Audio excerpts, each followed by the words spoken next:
up your spice tolerance and get some great new flavors on the table. We tried some of those great new flavors, Veronica, and some of them were quite spicy, quite hot. I think I still feel it from this morning. I didn't even know there was a sriracha shortage.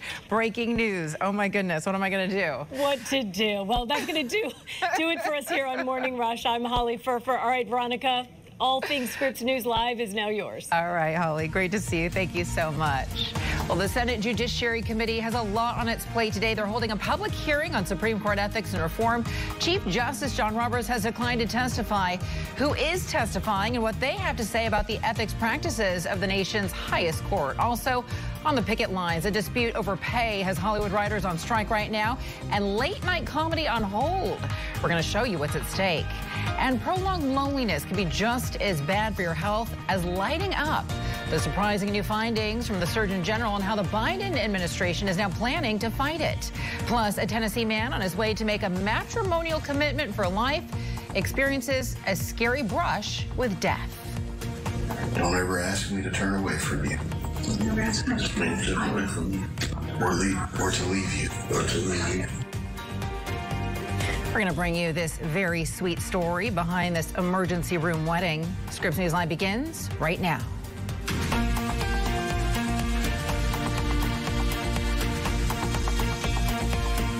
In this hour, the major announcement coming from the White House. President Biden looking to station 1,500 troops at the southern border to prepare for an expected surge in migrants trying to access the United States.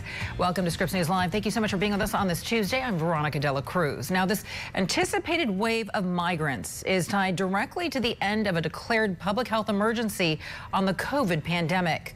Title 42, a public health policy outlined in that federal filing, will expire with it. And the policy has, until now, allowed immigration authorities to turn back as many as 3 million asylum seekers since its implementation as a means of controlling the spread of COVID. But when it expires on May 11th, the southern border could be inundated with migrants trying to cross into the U.S., which is a major concern for border cities already stretched thin by migrants seeking help. Our correspondents are working the story to get more information on the White House's request for troops, as well as the administration's plans for the end of Title 42. We're going to bring you any information as soon as we get it right here on Scripps News Live. In the meantime, happening now, the Senate Judiciary Committee holding a hearing on ethics at our nation's highest court. But Supreme Court Chief Justice John Roberts won't be among those testifying.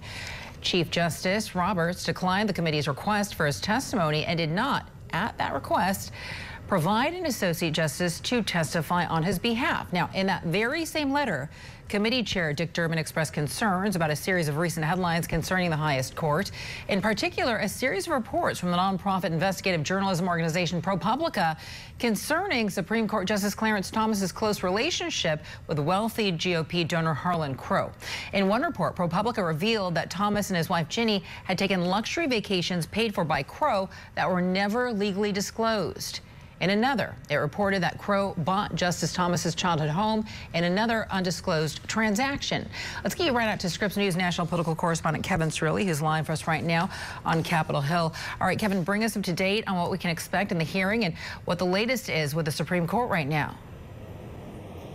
Hey, Veronica, that hearing underway before the Senate Judiciary Committee. Now, Chairman Dick Durbin, Democrat from Illinois, had hoped to hear from Chief Justice John Roberts to testify this as Democrats are pushing for legislation that they say would allow for there to be more transparency and for the institution itself to follow a code of conduct. But all of the Supreme Court justices, conservative and more liberal-leaning judges, saying that they don't support that, signing a letter pushing back against that Democratic proposal. Either way, it was an opportunity for the institution to testify before the committee. The Democrats on the committee say the hearing must go on. Members of the Senate Judiciary Committee are probing the ethics rules of Supreme Court justices amid fresh concerns over the influence those outside the court may have on the institution. To restore the integrity and the reputation of the court, they have to do something. An investigation followed by a change in the approach on ethics. Committee Chairman Dick Durbin initially invited Chief Justice John Roberts or any other justice to testify, but the Chief Justice declined. In a letter to the committee, Roberts wrote, "Such a testimony is exceedingly rare because of the need to preserve judicial independence." The Chief Justice also sent this list of ethics practices members of the court follow, signed by all 9 justices. Durbin blasted the response and said it's noteworthy that no justice will speak to the American people after numerous revelations have called the court's ethical standards into question. In my view, we should consider issuing subpoenas for Supreme Court justices, whether it is Justice Thomas or someone else, but also for other evidence. The absence of an investigation by the Department of Justice or the judiciary itself leaves Congress no choice but to seek the truth. The issue of ethics on the High Court came to light when a recent ProPublica report revealed conservative Justice Clarence Thomas has been going on high-end vacations with a Republican donor for more than 20 years, but the justice never disclosed the trips. The investigation also revealed that same donor purchased 3 properties from Justice Thomas and his family. Justice Thomas later amended his financial disclosures to reflect those real estate transactions. But he also said he was previously advised that he did not have to reveal he'd accepted the expensive trips. Private business transaction by at least 2 other justices or their spouses have also come under scrutiny, as some lawmakers push for bills that would hold justices to a more public ethics standard. Many Republicans believe the Supreme Court should handle this internally. I doubt there will be much useful that comes out of it. The judiciary is a co-equal branch of government, and this would be like the judiciary or the Supreme Court mandating Congress pass certain laws. In other words, neither branch of the government has authority over the other branch. Now, remember, it was about a year ago when Politico first broke the story about the court's decision to overturn Roe v. Wade. At that time, conservatives were criticizing the Supreme Court for that leak and wanted an investigation into the leak. Now you have progressive criticism from the Democrats calling for there to be more transparency about the code of conduct and the ethics of the Supreme Court justices. But right now, the proposals, Veronica, that are being put forth are only backed by Democrats. So right now, this policy change that's being talked about in the Senate remains a partisan issue. All right, Kevin Cirilli reporting live from Capitol Hill. Kevin, we'll be checking back with you on this one. Thank you so much. Elsewhere in Capitol Hill right now, clock is ticking. Treasury Secretary Janet Yellen warning the country will run out of money to pay its bills by June 1st if Congress can't strike a deal on the debt limit. That stark warning and the potentially devastating consequences that could come from a default have pushed the White House to act. Biden has now summoned House Speaker Kevin McCarthy, other congressional leaders to the White House for a summit to take place next week. As Scripps News national political correspondent Joe St. George explains, there's a lot of ground to cover if both sides are trying to meet in the middle.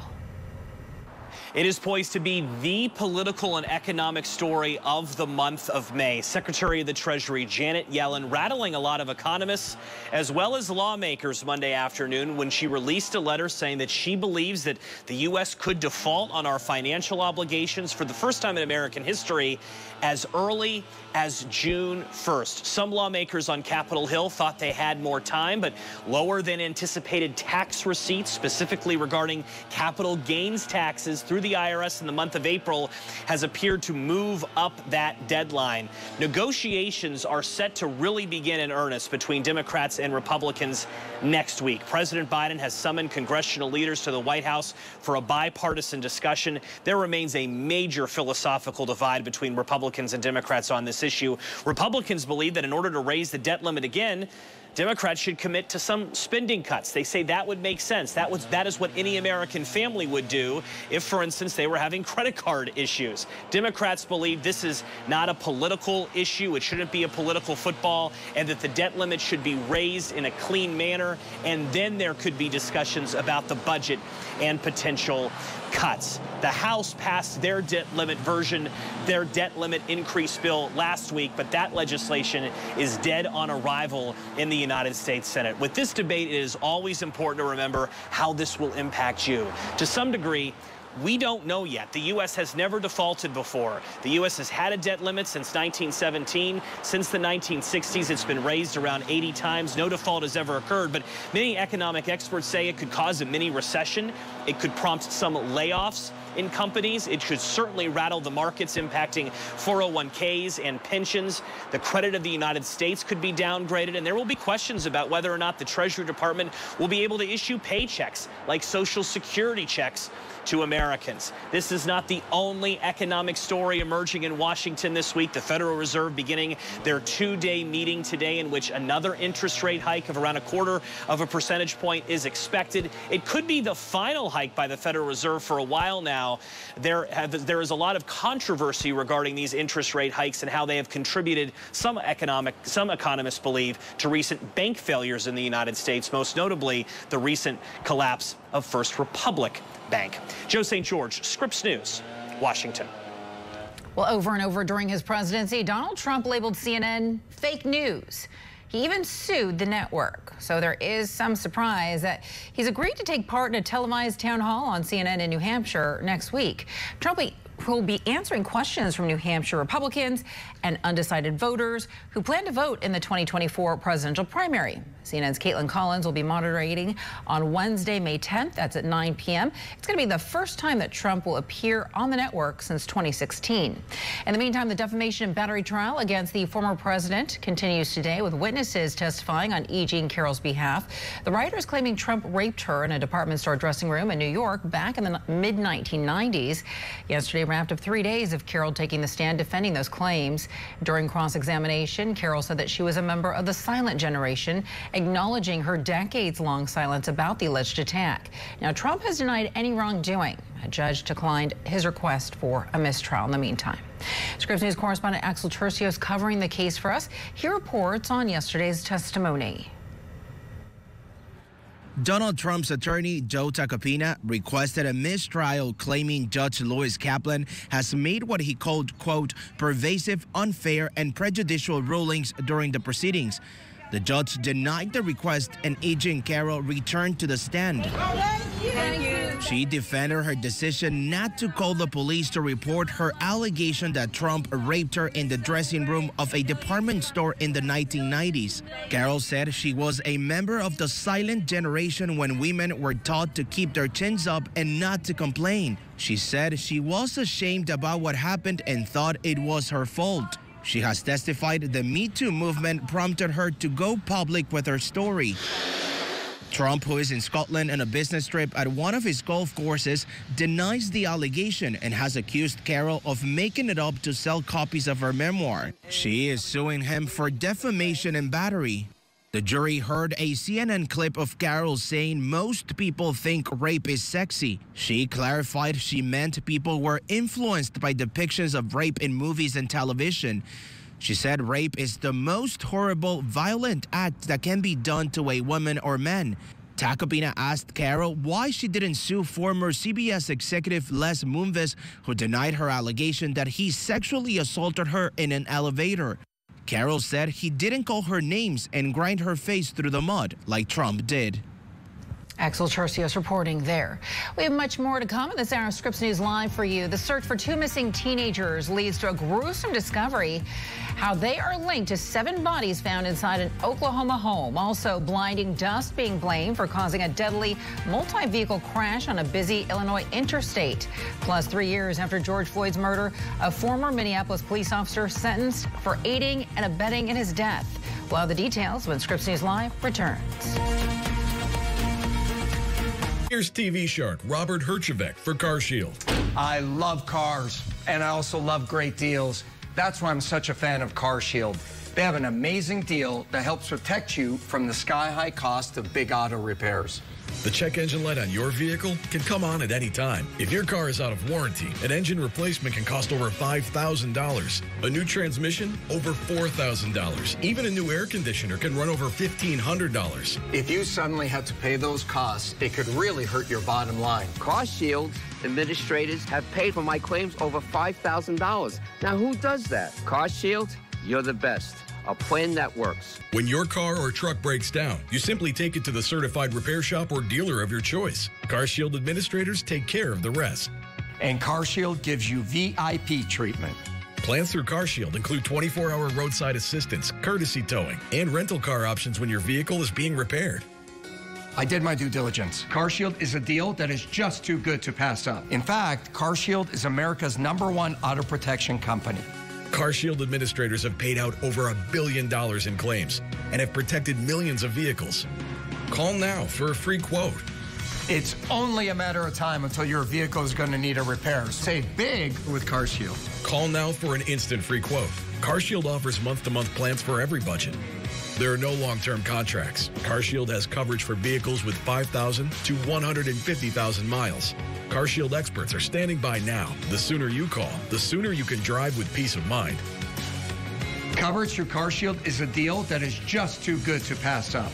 If you want to save a lot of money on future auto repair bills, I recommend you call CarShield now. Call 1-800-680-9870 or go to carshield.com. That's 1-800-680-9870. Call now. We really don't want people to think of feeding food like ours as spoiling their dogs. Good, real food is simple. It looks like food. It smells like food.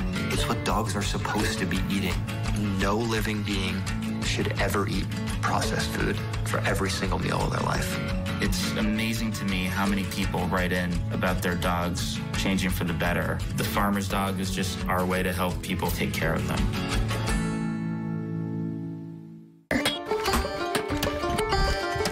These men are here to make tequila's stronger, smokier cousin, a drink that is taking the world by storm, mezcal. It's really inspirational. The mezcal is worldwide famous. The sudden demand for the spirit is starting to show its dark side. Pero sí lo han extorsionado. Sí. Mezcal Gold Rush on In Real Life. New episode Sunday night at 8/7 Central. Only on Scripps News. 3 years after George Floyd's murder, a former Minneapolis police officer has been convicted of helping to cause his death. Late this morning, Tu Tao was convicted on state charges of aiding and abetting manslaughter in Floyd's 2020 death, while former officer Derek Chauvin restrained him. Chauvin infamously pinned Floyd to the ground with his knee on Floyd's neck for 9.5 minutes. And though Tao did not get physical with Floyd during the confrontation, he held bystanders back as Floyd repeatedly pleaded that he could not breathe. Tao will be sentenced on August 7th, and whatever time he's given will run concurrent to the 3.5-year federal prison sentence that he has already been serving. All right, turning now to a disturbing find in Henrietta, Oklahoma, just an hour south of Tulsa. That's where police have been searching for 2 missing teenagers and turned up bodies believed to be those girls, as well as the bodies of 5 others. Let's get right out to national political correspondent Alex Miller, who's been tracking this story for us. Alex, what more do we know at this point about those 7 bodies found in Oklahoma? Well, Veronica, it's an incredibly sad story. We don't know a whole lot. There were 7 bodies discovered in total, but one woman says at least 4 of them are her family members, her daughter, and 3 of her grandchildren, she says, were among the 7 that were discovered. This is just in a town called Henrietta, Oklahoma, about 6,000 people there. On Monday, there had been an alert issued by Oklahoma Highway Patrol to look out for 2 of these girls. It was canceled later that day. They had been traveling with a man named Jesse McFadden. He had been scheduled to be in court for the start of a jury trial for charges of soliciting sexual conduct with a minor and possession of child pornography. This is not the first time that he has seen the inside of a courtroom for an issue like this. He served nearly 17 years in prison for rape. He is among those 7 who were found dead. And so right now we don't know exactly what the cause of death, the manner of death were for these people. The police are not saying it. The medical examiner still needs to confirm cause of death, Veronica. But the woman who says that her family members were killed, she is the one who told the Associated Press that they were shot to death. Obviously still a lot to learn about the sequence of events, the timeline here, and what happened to all of these people. Wow. All right. Alex Miller reporting live from New York. Alex, we appreciate it. Thank you. Well, a man who survived a shooting that killed 5 people in Texas says he saw his neighbor kill his wife and then go room to room shooting others. This is a new photo of Francisco Oropeza, who is still on the run right now. There was a vigil for the victims last night. Wilson Garcia is saying his family asked Oropeza to stop shooting his gun in his yard late Friday night because their baby was trying to sleep. He said Oropeza responded that it was his property. Doorbell camera footage showed Oropeza approaching Garcia's home with a rifle. One of the people who died saw when my wife fell to the ground and was dying, and she told me to throw myself out the window because my children were already without a mother. So one of us had to stay alive to take care of them. And she was the person who helped me throw myself out the side of a window. But she still failed. She died. That's what happened. U.S. Immigration and Customs Enforcement says the accused gunman Oropeza had been deported from the United States 4 times since 2009. An $80,000 reward is available for information leading to his arrest. Investigators admit they have no idea where Oropeza might be. In other news at this hour, blinding dust is blamed for 2 miles of deadly collisions along an Illinois interstate. 6 people died and nearly 40 were injured. The series of crashes happened on Interstate 55 south of Springfield, Illinois yesterday. Strong winds blew dust from newly plowed fields right onto the highway, and eventually 72 vehicles and tractor trailers smashed into each other on both sides of that interstate. 2 of the big rigs caught on fire. More than 20 miles of highway had to close until traffic resumed around 6 a.m. Central Time. Difficult scene, something that is very hard to train for, something that we really haven't experienced locally. Wind speeds reached 35 to 45 miles an hour at the time of the dust storm. Ages of the people injured range from 2 to 80 years old. Coming up next on Scripps News Live, WNBA star Brittany Griner walking the red carpet with her wife at the Met Gala 6 months after her release from a Russian prison. Plus, Trevor Reed might not be making appearances in Hollywood, but 1 year after his release from a Russian prison, he is rebuilding the life he put on pause. Very safe in Texas, so you just kind of, you get used to being back here and going and you know, meeting your family members, your friends, going out and doing stuff that you used to do. What life looks like for him now and why he is fighting so hard to see other detained Americans released. We'll have that story next.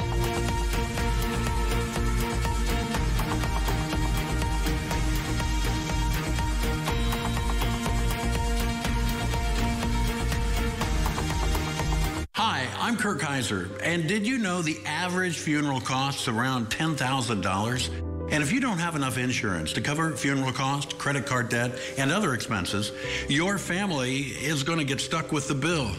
Don't let that happen.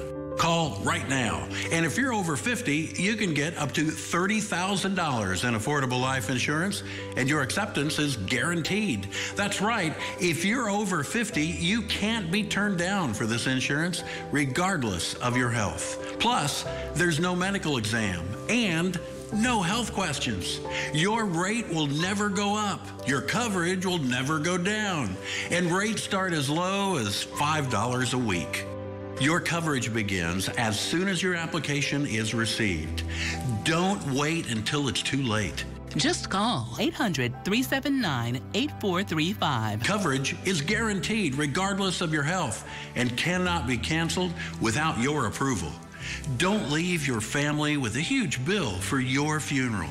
With one fast and easy call, get up to $30,000 in affordable life insurance to help cover funeral expenses and credit card debt, and maybe even leave something for your kids and your grandkids.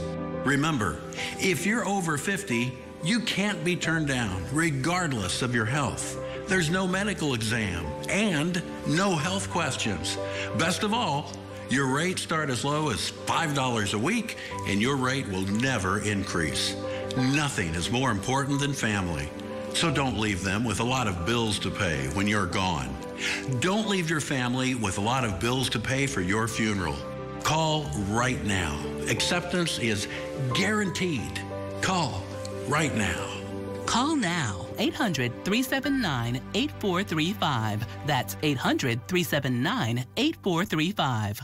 Do you spend hours maintaining your gutters? Save that time with LeafGuard's maintenance-free system. Call 1-833-2-GUTTERS. Mesh filters sit on top of your gutters, building up debris and eventually clogging. Then they need to be cleaned too. Honestly, your home should have been built with LeafGuard gutters. LeafGuard's wraparound hood deflects debris and keeps water away from your home. The one-piece seamless system is strong, 20% thicker than average, and built to last. Plus, LeafGuard is guaranteed to never clog for as long as you own your home. Right now, get a complete LeafGuard system for only $99 down, $99 a month, and $99 installation. You'll also receive a $100 Visa gift card with a free gutter inspection and in-home estimate. Damage from clogged gutters can cost you thousands. Never worry about clogged gutters again. Don't wait, you've still got time. Call 1-833-2-GUTTERS today. That's 1-833-2-GUTTERS.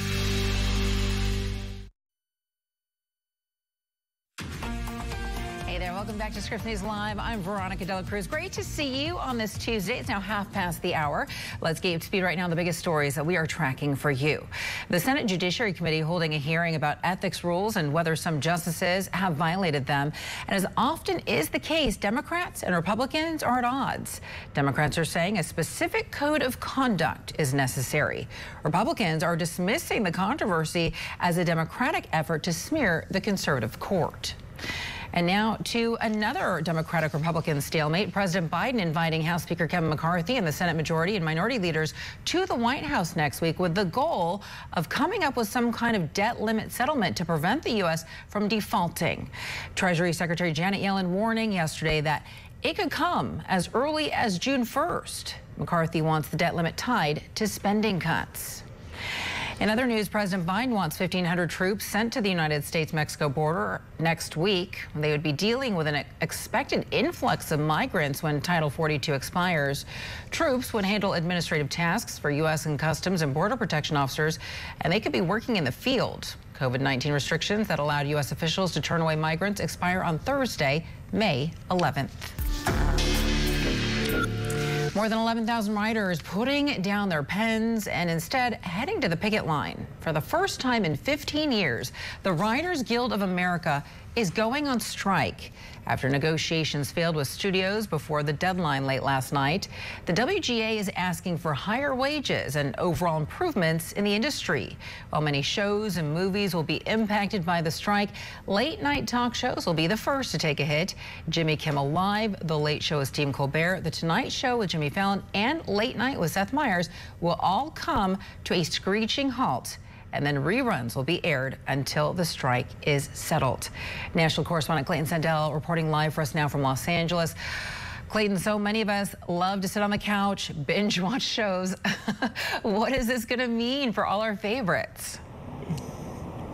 Yeah, Veronica, it just means that those writers who put together those favorites are going to be here picketing outside studios like Paramount behind me and at studios around Hollywood. They more than 11,000 writers say, as you said, they are looking for better pay, better working conditions, and they say it's really come about as the era of streaming has come upon us. They say that they are working shorter periods of time for less money and that it's hard to make a living wage. One of the other big concerns is technology. They say that artificial intelligence is a concern.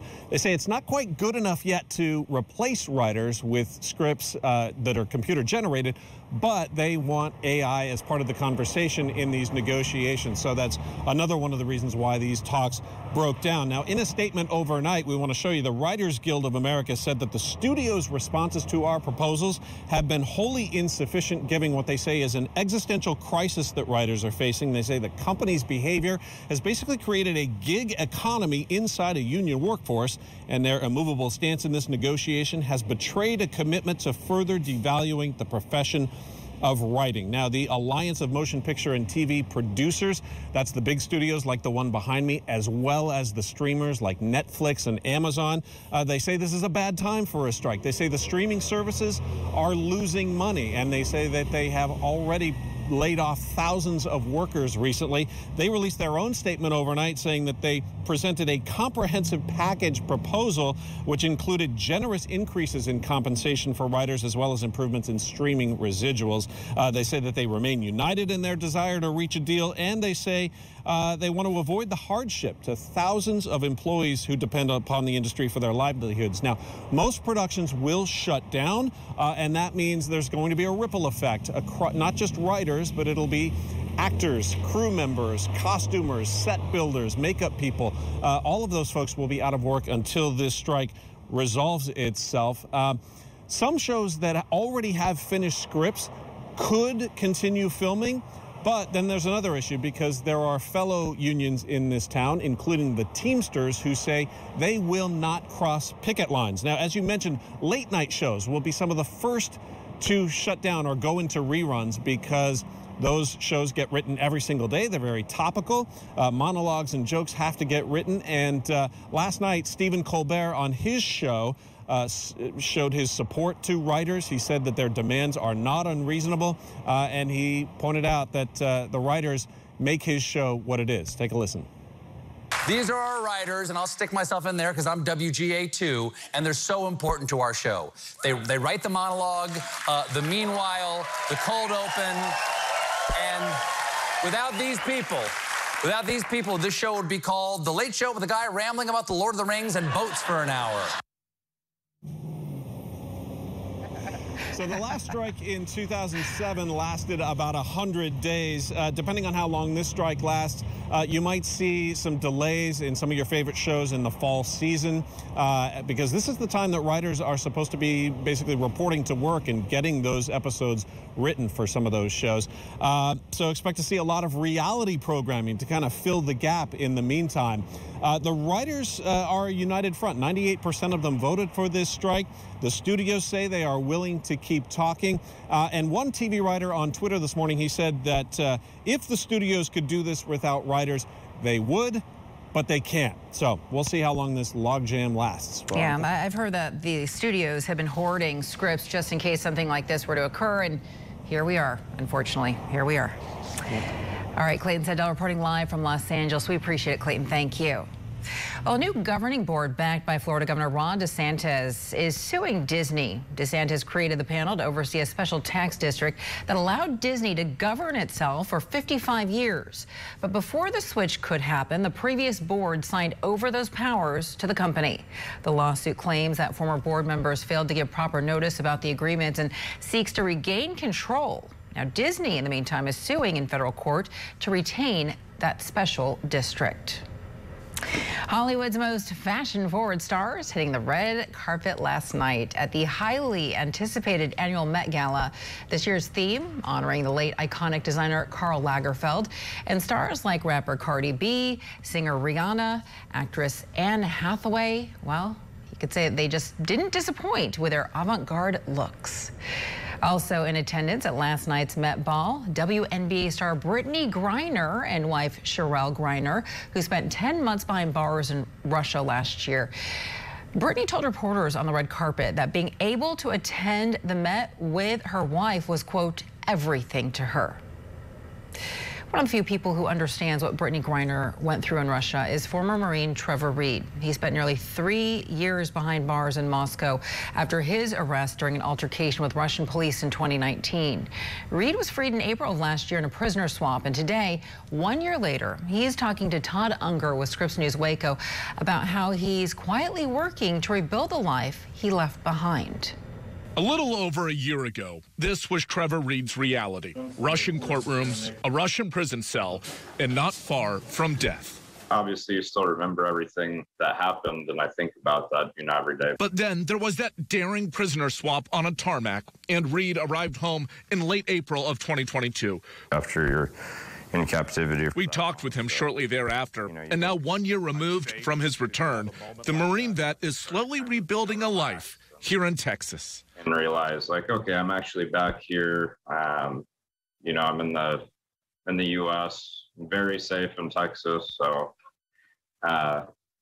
you just kind of you get used to being back here and going and you know, meeting your family members, your friends, going out and doing stuff that you used to do. He says aside from a little trouble sleeping, his mental adjustment is going fine. The 31-year-old's physical health is improving too. Regained probably 45 pounds. Been going to the gym and working out, been doing a lot of cardio, do some like military type training stuff with my buddies. He's also a powerful voice for others wrongfully detained abroad. Paul Whelan, Wall Street Journal reporter Evan Gershkovich, he wants to see them all brought home via a prisoner exchange if necessary. That's what it takes to get them out of there. I think that the United States should absolutely do that, and I think that they have a duty to get Americans home who are wrongfully detained. Most of all, the 31-year-old remains grateful to be back near his family and plans to resume school in the fall, studying international politics before eventually trying to work for the State Department. Our representatives on both sides of the aisle working to get me back, and especially without President Biden deciding to go ahead and make that exchange, I wouldn't be here right now. I'd be sleeping on a concrete floor eating fish bones, or I would be dead. That was Todd Unger there reporting for us. Straight ahead on Scripps News Live, the Biden administration accusing 2 Midwest hospitals of jeopardizing a woman's life and breaking the law for refusing to provide abortion care. Also, the national public health emergency declared at the height of the COVID pandemic will be expiring next week. We'll explain which mandates are set to expire along with it. And we'd like to remind you right here to follow us at Scripps News on Twitter, Instagram, Facebook, and on TikTok. We'll be right back. Are you ready for a fresh new bath or shower? Well, now is the best time with free installation and no interest and no payments for 1 year. Hi, I'm Christina, and it's time to flip your old worn out bath or shower with Jacuzzi Bath Remodel today. Everyone knows the Jacuzzi brand. They're the most trusted name in water for over 60 years. But did you know they can install a gorgeous bath or shower that feels incredible in as little as 1 day?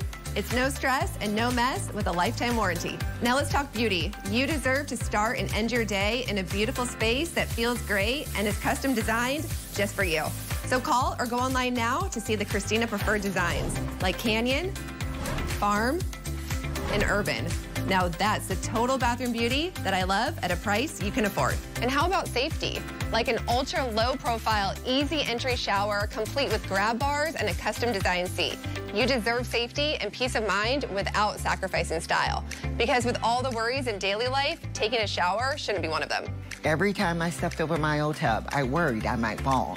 I don't have those fears anymore. Jacuzzi Bath Remodel gave me a gorgeous shower that's safe too. I've been trying to get him to remodel that bath for years. I called and they did in just 1 day. And at a price we could afford. With one call to Jacuzzi Bath Remodel, you can effortlessly transform that old, ugly eyesore into the stunning bath or shower of your dreams that you'll love for years to come.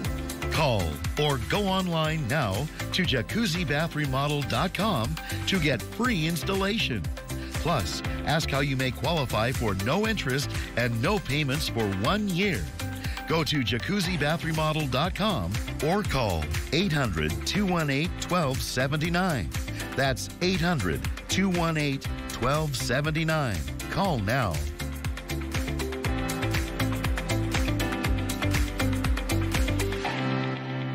Attention all business owners. If you had W-2 employees during the COVID-19 pandemic, you may be entitled to up to $26,000 per employee with the Employee Retention Tax Credit. The deadline to file your claims is approaching. Call now to see if your business qualifies. This approved payroll tax refund program from the U.S. Treasury Department is set up to reward business owners who kept employees on payroll during the pandemic. There is no limit on the amount of funding. Plus, you can get access to your cash in a matter of weeks. You want a trusted partner who understands the IRS guidelines. ERC experts are standing by to help your business claim your COVID refund. You may be entitled to up to $26,000 per employee. This quick and easy call can get your business the money it deserves. Don't miss the deadline to file your claims. Just call 800-360-1106. That's 800-360-1106. At Rue La La, feel like $1 million. without paying the price. Seize the deals on top names before they're gone. Get in to never miss out. Shop RubaLaw.com today. There's a better way to begin your mornings. Good morning, everybody. Welcome to Morning Rush. On the stories that will shape each day. There's a new study that might make you feel a little bit better. So you can get on with yours. Morning Rush. Weekday mornings starting at 7, 6 Central. Only on Scripps News.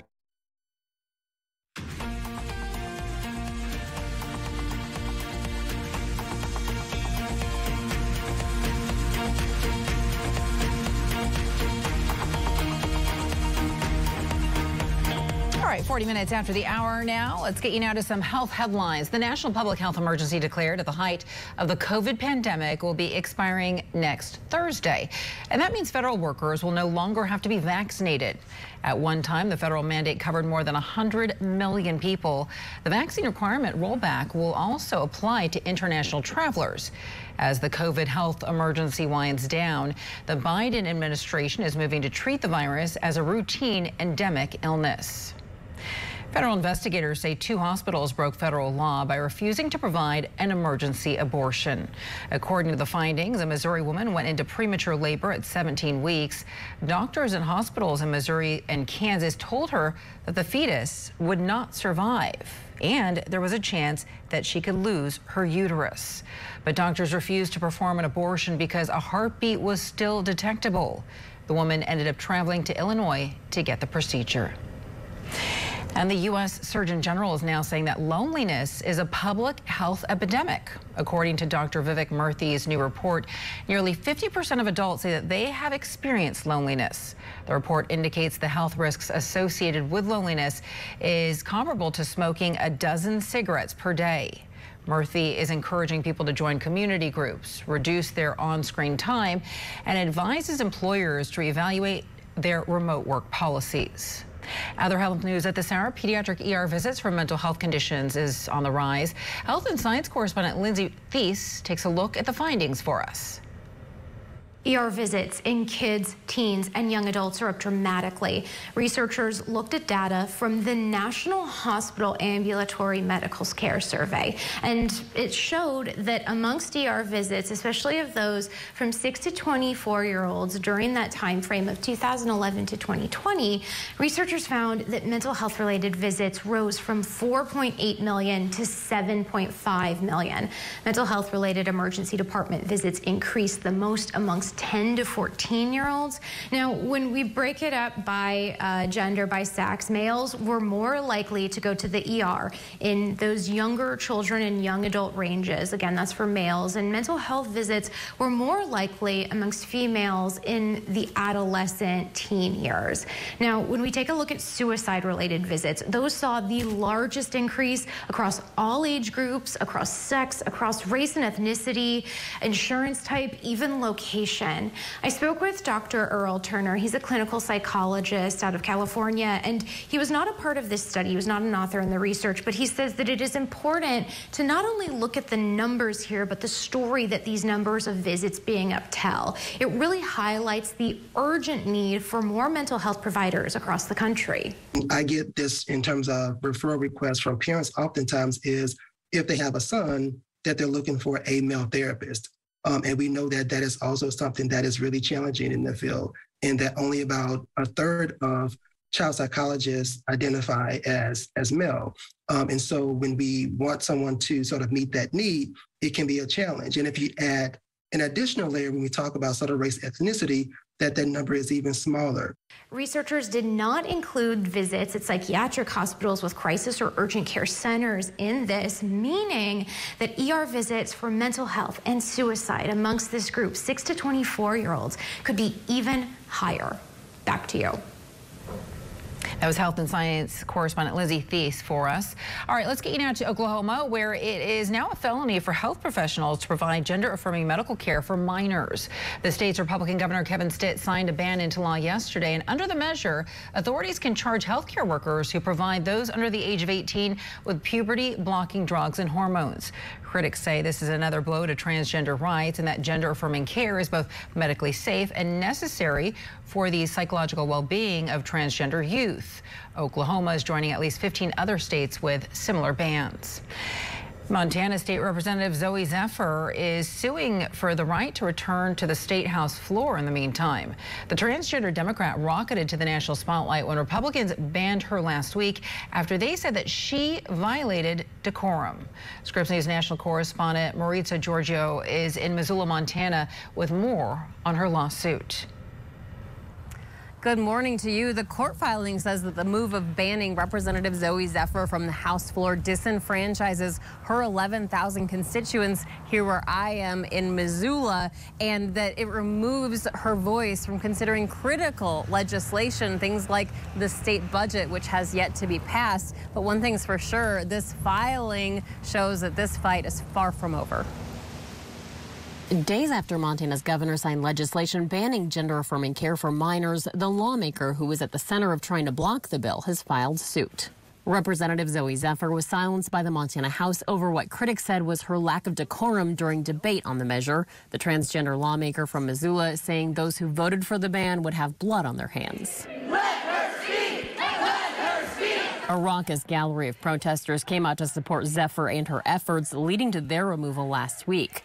Monday, Zephyr sued the state as well as House Speaker Matt Regier over the official censuring, which has barred her from the House floor. Zephyr claims the move violates her First Amendment rights and the rights of the 11,000 constituents in her district. We have a handful of bills, big bills, coming forward in the last week of our legislative session: housing policy, the budget. And every time we debate any bill on the House floor, there's going to be 11,000 Montanans whose voices are missing from that conversation. When you get down to it, we voted in someone to represent us as a voice, and that's not being heard anymore. So, like, this whole district is voiceless at the very moment. Yeah. The ACLU supporting Zephyr in legal actions, saying Regier has, quote, unfairly, unjustly, and unconstitutionally silenced voters by silencing their representative. House Speaker Regier telling Scripps News Montana that Zephyr supporters were disruptive and had to be removed, and that most voters he's heard from supported the punishment. There has been, at least for me, there's been a lot of support from people that realize that we need civil debate and we don't need police in riot gear having to clear out our gallery. A Republican-led push has resulted in 6 states with laws or policies barring minors from gender-affirming care such as puberty blockers or hormone therapy. In 8 more states, laws have passed but haven't yet taken effect. These procedures, these treatments do much more harm than good. And for us to continue those would be disgraceful. Democrats in at least 9 states have passed laws protecting access to gender-affirming care. Other states may take and are taking draconian steps that attempt to punish people who are providing aid to people receiving abortions and gender-affirming care, but we will not stand for that in Washington State. Montana's ban doesn't take effect until October, but several organizations promise to challenge it in court before that happens. It's just one of many legal challenges expected on similar bills across the country. The lawsuit asks a judge to intervene and actually prevent Republican Speaker of the House Matt Regier from enforcing the terms of Representative Zephyr's punishment. And with literally just days left in this legislative session, they're asking for relief as soon as possible. Important to note that the Montana legislature only meets every other year. Back to you. All right, Marisa, thank you so much for that report. Coming up next on Scripps News Live, this Tennessee man suffered a bruised liver and broken ribs, but he refused to let his fiancée suffer a broken heart. Repeat after me, both of you at the same time, okay? Say, don't ever ask me to turn away from you. Never ask me to turn away from you. Or to leave you. Or to leave you. Oh, the story behind their amazing emergency room wedding. Next.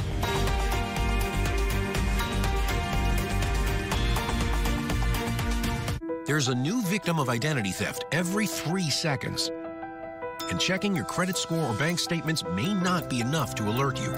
That's because identity threats appear in more places than you realize. Identity thieves can use your information to open loans, transfer home titles, even commit crimes. Someone stole my information and tried to buy a car in my name. LifeLock monitors for threats to your identity, including ones you may miss, and alerts you if there's an issue. And if you're a victim, your dedicated U.S.-based restoration specialist will work to fix it. If something happens, you have somebody fighting for you. All plans backed by LifeLock's $1 Million Protection Package, including reimbursement for stolen funds. I know LifeLock has me covered. LifeLock. Identity theft protection starts here. Call the number on your screen or visit lifelock.com/25now and use promo code 25now to save 25% on your first year of identity theft protection. Enroll now. How does Klein & Spector get among the most big verdicts and settlements of any law firm in the country? Because Klein & Spector is an award-winning team with 5 doctor lawyers, the most of any firm in the United States. And that's why the New York Times calls Klein & Spector a powerhouse law firm. So if a defective product, motor vehicle accident, or medical malpractice caused a catastrophic injury, call Klein & Spector. At Omaha Steaks, we do burgers differently. We take a premium aged steak like this and turn it into a pure ground burger like this. So this is actually a ribeye.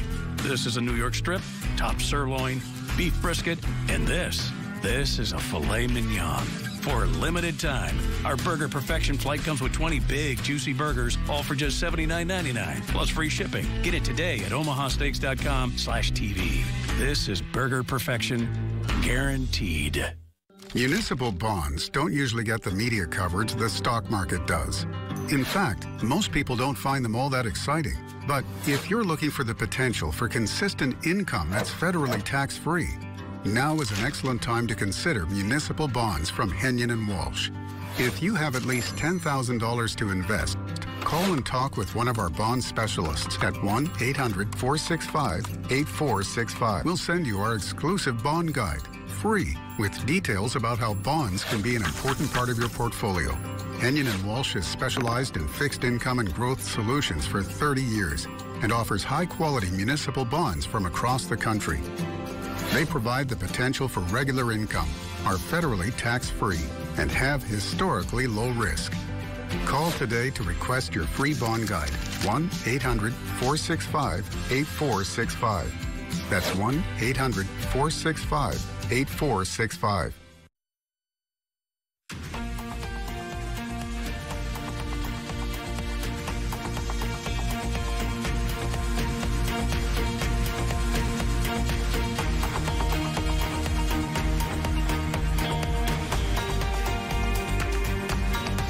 Welcome back to Scripps News Live. I love this next story. A Tennessee man on his way to make a matrimonial commitment for life experienced a scary brush with death. Last weekend, J.D. Burgess left his bride to be high and dry at the altar, but what she didn't know at the time was that her fiancé didn't have cold feet. He was actually involved in a serious motorcycle crash.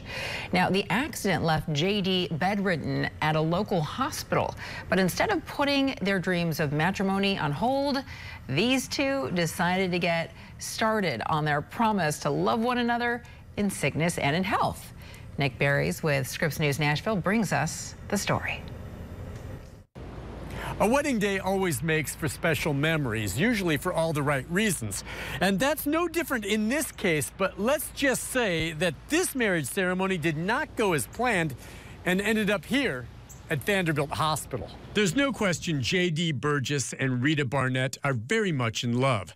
They also share a common love of motorcycles. Now, this past Saturday, the two were to be married in Wartrace, but as the bride waited for the groom to arrive, she heard sirens in the distance.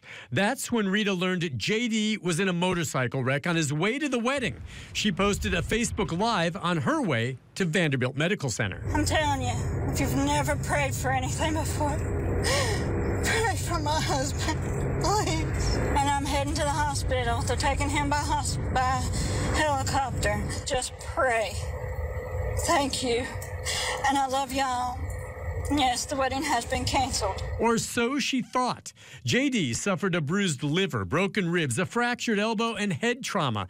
But the first thing he said to his bride-to-be when she walked into emergency was he still wanted to get married that day. So 7 hours after the wedding was supposed to start, the loving couple got hitched with a nurse working the cell phone camera. Repeat after me, both of you at the same time, okay?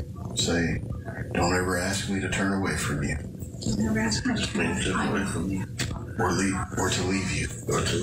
J.D. was battered and bruised, but his friend Jerry Jeter married them right there in the ER with a nurse as their witness. And I now pronounce you husband and wife. Mr. and Mrs. Jeff Burgess. JD is still recovering in the hospital, but the two now have the certificate and the rings to prove they are indeed married, though no one will ever forget how this wedding happened. Rita is still by her husband's side here at Vanderbilt Hospital. She did end up messaging me to say that they had an awesome ER honeymoon suite with an attentive staff of nurses, making for a great miracle wedding. Congratulations to them. Congratulations is right. That was Nick Berries for us reporting. So it is Asian American and Pacific Islander Heritage Month, and in recognition of these rich cultures, an iconic American toy is getting a brand new look. This is the new Anime Wong Barbie. She was released yesterday, honoring the trailblazing Asian American actress. Mattel's doll makers dressed her in this gorgeous red gown and cape inspired by Anime Wong's wardrobe in the 1934 Hollywood classic film Limehouse Blues. Now, the actress's niece got involved. She worked with Mattel on the doll's design, and then she gave her blessings for Mattel to move forward with the doll's release. And it is all part of Barbie's Inspiring Women line, which is definitely fitting because Anime Wong was the first Asian American actor to ever lead a television show here in the United States. Love it. And we have much more coverage to come in your next hour of Scripps News Live, including the urgent warning from Treasury Secretary Janet Yellen, who says the United States will run out of money to pay its bills if Congress can't cut a deal on the debt limit by June.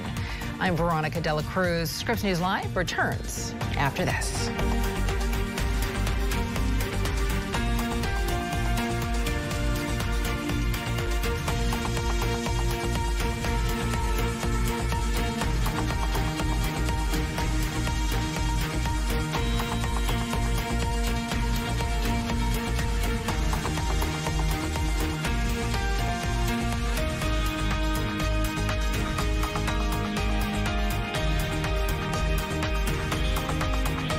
I'm Kirk Kaiser, and did you know the average funeral costs around $10,000? And if you don't have enough insurance to cover funeral costs, credit card debt, and other expenses, your family is going to get stuck with the bill.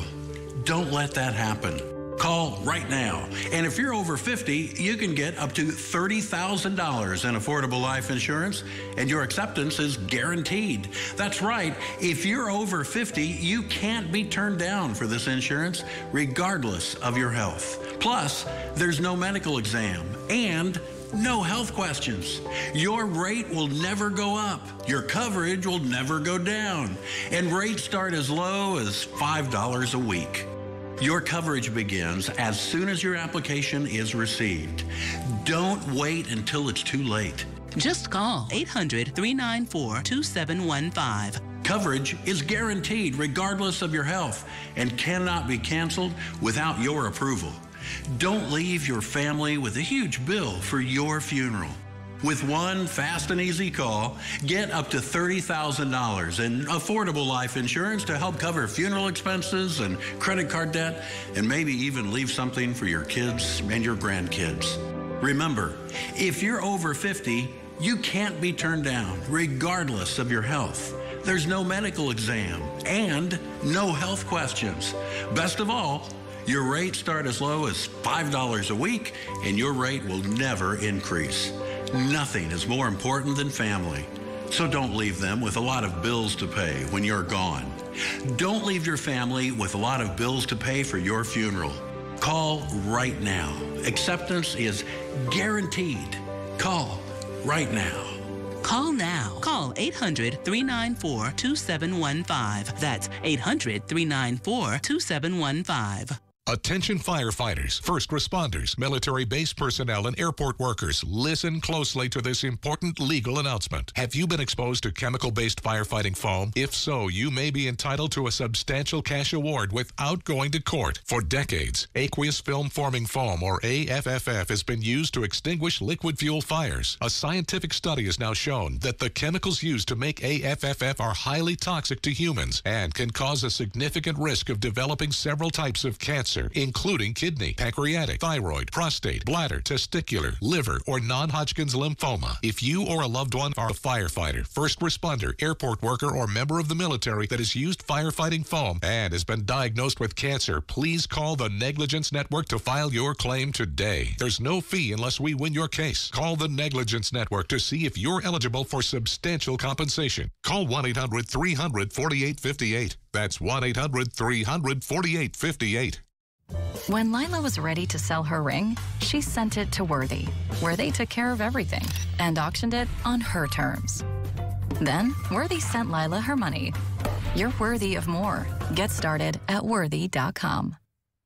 Digging deeper into the headlines. We have some big stories to get to tonight. Shedding light on groundbreaking investigations and ending your night with something new. Thanks for joining us tonight. I'm Christian Bryant. Scripps News Tonight, live tonight, starting at 8, 7 Central.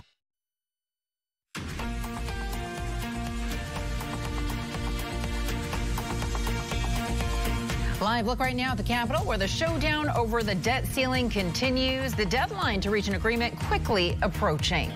Thank you so much for staying with us on this Tuesday afternoon. Great to see you today. It is now 1 p.m. in the East and 10 a.m. out West. I'm Veronica De La Cruz. Welcome back to Scripps News Live. We begin this hour with a stark warning from the Treasury Department. In less than a month, the U.S. could default on its loans, bringing a global financial crisis along with it.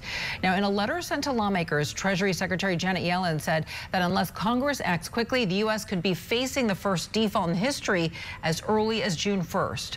While she did say it's impossible to predict an exact date that a default could occur, Democrats and Republicans have been at extreme odds over a way to raise the debt ceiling. Time is quickly running out. Let's get you right out to Scripps News congressional correspondent Nathaniel Reed, who's live for us right now on Capitol Hill. So, Nate, President Biden, congressional leaders have announced a White House meeting about a week from today. Set the table for us here. What is the Republican position heading into the meeting?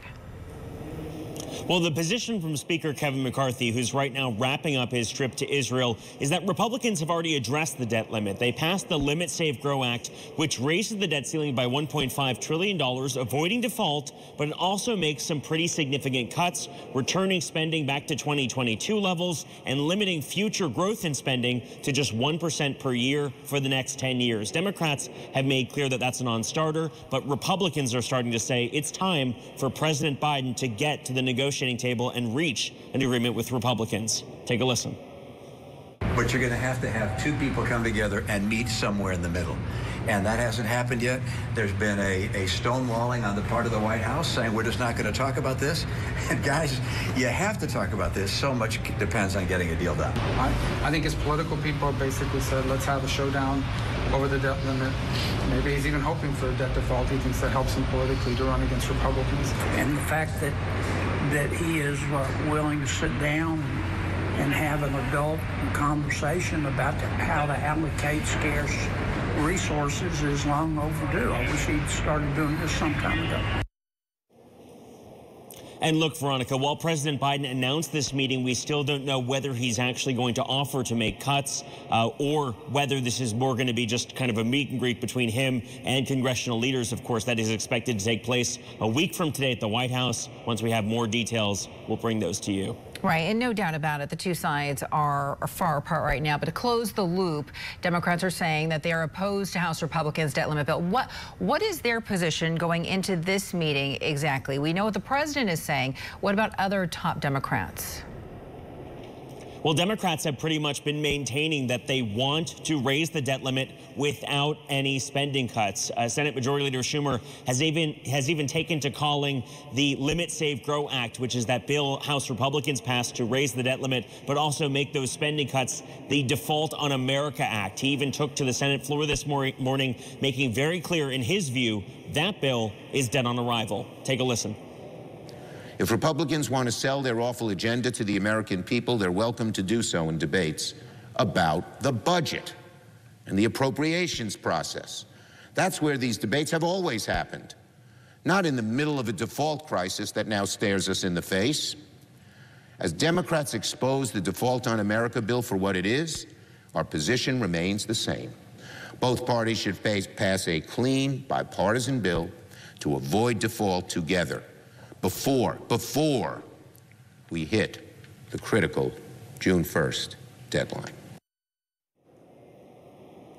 And so at this point, Senate Majority Leader Schumer yesterday took steps on the Senate floor to put forward a bill that would raise the debt limit, a clean increase with no cuts, preventing default for 2 years. At this point, though, it's very clear that that is not going to pass muster with House Speaker Kevin McCarthy and House Republicans.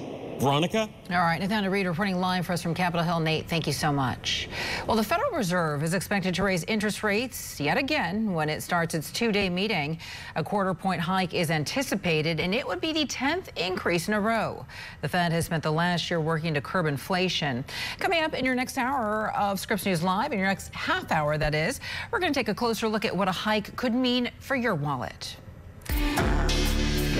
Happening now in Hollywood, where production has come to a screeching halt for the first time in 15 years. The Writers Guild of America going on strike. Movie and TV writers set to head to the picket lines today. Late night talk shows, the first to take a hit. Stephen Colbert addressed that issue last night. This negotiation impacts our whole staff, of course, who work so hard to bring you this show every night, which is why everybody, including myself, hopes both sides reach a deal. But I also think that the writers' demands are not unreasonable. I'm a member of the Guild. I support collective bargaining. This nation owes so much to unions. National correspondent Morris Sirianni has more now on the writers' demands that Hollywood has yet to meet. It's about more than just pay. It also means that some of your favorite TV shows, production on those shows will come to a grinding halt. In addition to an increase in compensation, these writers, the Writers Guild of America, they want consistency in the pay structure for reruns, a policy for the use of artificial intelligence, and a guaranteed amount of work for shortened TV seasons typically found on streaming programs. Now, the Guild says the top 8 Hollywood studios have, quote, created a gig economy inside a union workforce, and this negotiation has betrayed a commitment to further devaluing the profession of writing. The current Guild minimum for a TV writer-producer is $7,412 per week. The union has said it's seeking more than the standard 3% raise. Earlier on Morning Rush, we spoke with Lamont Farrell. He's spent more than 2 decades in the industry, and he says pay has become more and more inconsistent. During those downtimes that we're not working, the shows do get canceled, and everybody watches, oh, my favorite show got canceled. But we're out of work. And so without those residuals to continue us to help us, you know, to our next job, you know, it could be really difficult. Again, that was earlier on Morning Rush. And when it comes to the strike, late night shows will be impacted first. The Tonight Show with Jimmy Fallon and Jimmy Kimmel Live among programs that will go dark tonight. Fellow Late Show host Seth Meyers last night on his show expressing support for those unionized screenwriters. Again, more than 11,000 of them are set to walk off sets in New York, LA, and cities in between. The last time we saw this, WGA went on strike was in 2007. That one lasted 100 days and sparked the rise of reality TV. During that time, the cost to the LA economy alone was more than $2.5 billion.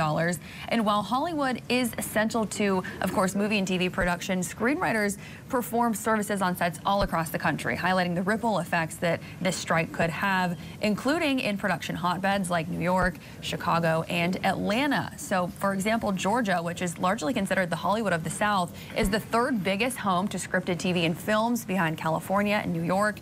That's according to Film LA. In fiscal 2021, Georgia took in more than $4 billion thanks to the film and TV industry. And now, as for this current strike, Deadline.com reporting this morning that the WGA will, they intend to hold a meeting tomorrow to update its members on the state of negotiations and, of course, on the strike itself. All right, Maura, thank you so much. Now, during the last writer's strike in 2007, late night shows were off the air for 2 months. Developing now, President Biden planning to send 1,500 troops to the southern border to prepare for an expected surge in migrants after Title 42 expires next Thursday. This anticipated wave of migrants is tied directly to the end of a declared public health emergency on the pandemic. Title 42, a public health policy outlined in that federal filing, will expire along with it. Now, the policy allowed immigration authorities to turn back as many as 3 million asylum seekers since its implementation to control the spread of COVID. But when it expires next week. The southern border could be inundated with migrants trying to cross into the United States. And it is a major concern for border cities already stretched thin by migrants seeking help. Also happening in Washington right now, the Senate Judiciary Committee holding a hearing today over ethics concerns in the highest court in the land. There have been several headlines recently, including Justice Clarence Thomas's close relationship with a billionaire Republican donor, including luxury vacations that Thomas never disclosed. In a separate story, ProPublica revealed that billionaire Harlan Crow also bought Thomas's childhood home in another undisclosed transaction. Scripps News congressional correspondent Stephanie Libregen is following the hearing for us and joins us now live from Capitol Hill. And Stephanie, there have been other ethics concerns with other justices or maybe their spouses leading up to the hearing this morning. What more can you tell us here? Hey, Veronica, good afternoon. Well, the chairman of the Senate Judiciary Committee, Chairman Durbin, noted that the fight over Supreme Court ethics and ethics for the justices to follow is something that he personally started 11 years ago, noting that the current controversies that have surrounded Justice Thomas, one about Justice Gorsuch and the sale of a property in Colorado, that those current controversies really just re-amplified the debate and the issue, something that has been on Durbin's radar for years. So there was agreement between witnesses and the senators today that Congress can't and should not influence the decisions that the Supreme Court makes in any way. However, the Democrats in the hearing and the Democratic witnesses today argue that Congress does have a role to play in the administrative procedures of the court, really arguing, for example, that it's Congress that sets the number of justices that sit on the Supreme Court as part of that, an example of those administrative duties that Congress has with the Supreme Court. But Democrats really saying that what they want is a clear, formal code of ethics, a process to deal with potential misconduct or claims of a potential conflict of interest, a formal process for dealing with the justice recusing him or herself from a particular case, where they want more robust financial disclosure requirements, that really just asking for everything that the Supreme Court is maybe already doing a little bit of, make that more transparent. As one of the witnesses said today, it's not that the justices follow zero ethical guidelines right now. They do have their own ethical, code of conduct that they have given themselves, but it's about making the decisions and the procedures much more transparent and available to the public. Take a listen. I think there are ways they could do better at getting independent and impartial advice about ethical questions. They don't really have, it's kind of a black box. As I said in my written testimony, they have a lot of sources and rules that they follow, but no one really knows what they are.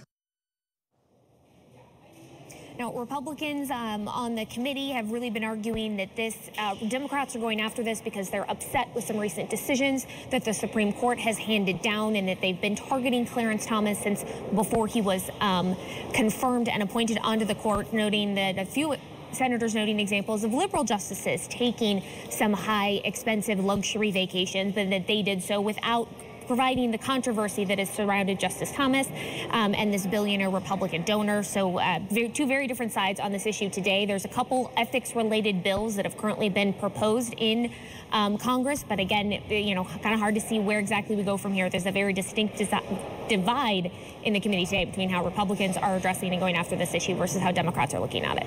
All right, Stephanie Libregen reporting live for us from Capitol Hill. Stephanie, thank you so much. Still to come on Scripps News Live, the search for two missing teenagers led investigators to a gruesome discovery in Oklahoma. Details on where the investigation stands right now. Also, remembering the youngest victim killed in a Texas shooting in a home last Friday night. So the students know something happened, and this is their way of thanking him, being part of his life, and honoring him. How classmates and teachers have been paying their respects. And in Texas, as the search intensifies for that man accused of shooting that young boy, his mother, and 3 others. We're going to take a closer look at why authorities have been struggling with this investigation. That's next. Don't forget that you can count on Scripps News for all of your news throughout the primetime hours, beginning at 6 p.m. Eastern. We'll be right back. Year, Americans will spend $41 billion on auto repairs. That's right, billions with a B. Why is that number so high? because cars break down. Your vehicle is going to end up in a shop like this too, and if it's no longer under warranty, you're the one who has to pay the bill, and it could cost you thousands of dollars. That is, unless you call CarShield. With a plan through CarShield, administrators will pay for those costly repairs directly to the mechanic of your choice, including dealerships. That means you get protection on major parts and systems like the engine, transmission, electrical systems, and more. Plus, 24/7 emergency services for flat or damaged tires, lockouts, dead batteries, and towing at no additional cost. And there are even rental car options to keep you on the road. I've been a mechanic for 35 plus years now. I've seen thousands of repairs over the years. My happiest customers are the ones that come in do have some kind of auto protection policy that's going to cover the repair that they wasn't expecting anyway.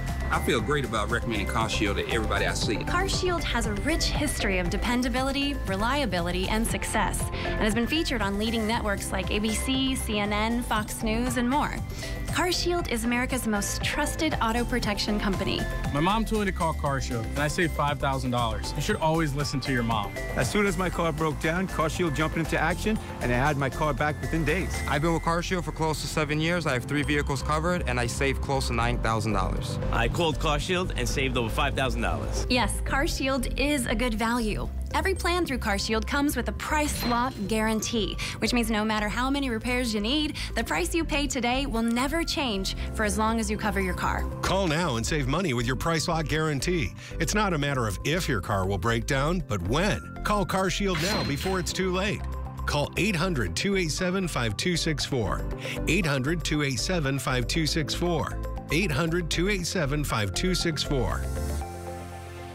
Do you spend hours maintaining your gutters? Save that time with LeafGuard's maintenance-free system. Call 1-833-2-GUTTERS. Mesh filters sit on top of your gutters, building up debris and eventually clogging. Then they need to be cleaned too. Honestly, your home should have been built with LeafGuard gutters. LeafGuard's wraparound hood deflects debris and keeps water away from your home. The one-piece seamless system is strong, 20% thicker than average, and built to last. Plus, LeafGuard is guaranteed to never clog for as long as you own your home. Right now, get a complete LeafGuard system for only $99 down, $99 a month, and $99 installation. You'll also receive a $100 Visa gift card with a free gutter inspection and in-home estimate. Damage from clogged gutters can cost you thousands. Never worry about clogged gutters again. Don't wait, you've still got time. Call 1-833-2-GUTTERS today. That's 1-833-2-GUTTERS.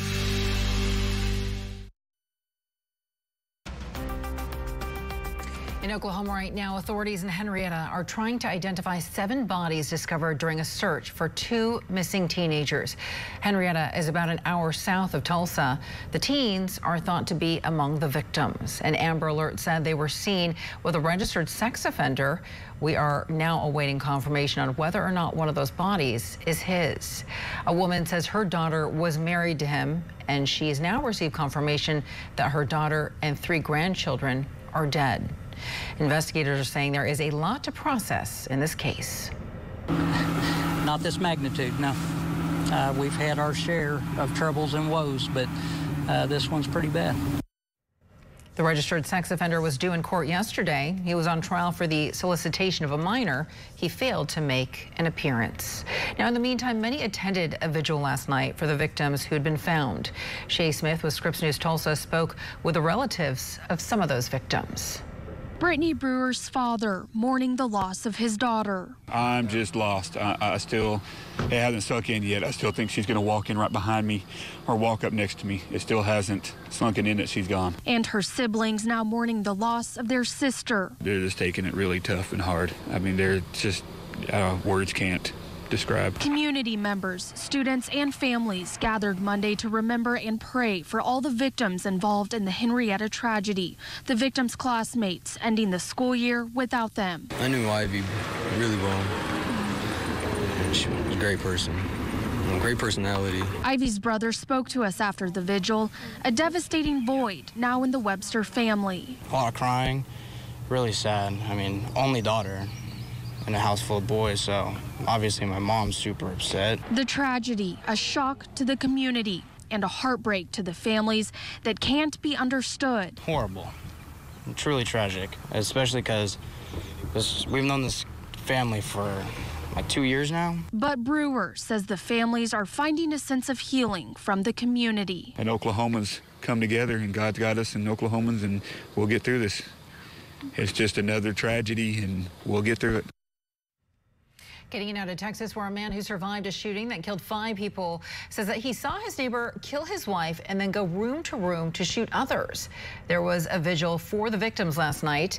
Wilson Garcia says his family asked Francisco Oropeza to stop shooting his gun in his yard late Friday because their baby was trying to sleep. And he said that the shooting happened shortly after. Doorbell camera footage shows Oropeza approaching Garcia's home with a rifle. We lost my 9-year-old son, and my wife as well.